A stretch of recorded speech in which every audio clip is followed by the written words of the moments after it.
ito ay rated SPG. Striktong patnubay at gabay ng magulang ang kailangan. Maaaring may masiselang tema, lengguwahe, karahasan, sexual, horror o droga na hindi angkop sa mga bata. Mas tumitindi nga ang labanan sa pagitan nga nito ni Sky at ang kanyang mga kapatid na sina Z at Archie. At ngayon, etong si Tanya ay pupunta nga dito sa eskwelahan at makikita etong si Z.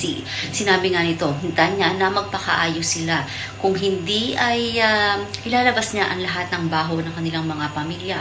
Habang pag-uwi nga nito ni Z, agad niyang sinabi kina Sasha at Harry ang naging kaganapan at sinabi nga nito na araw-araw niya nakikita ang pagmumuka ng babae na sumira ng kanyang pamilya at ngayon ay tinatarget pa nga daw sila nito. Sinabi naman ni Sasha na huwag itong umiyak or magalit at maging even lamang kung kaya't ngayon ay makakaisip ng paraan si C. So eto nga si Kenji ay binigyan ng isang papel, eto nga si Sky at bukas ni Sky, ito ay kodigo ng kanilang exam.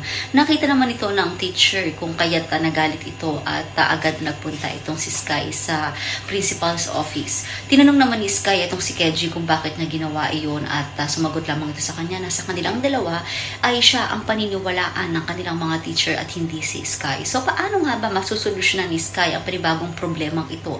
Yan ang dapat nating abangan dito nga lang sa Senior High.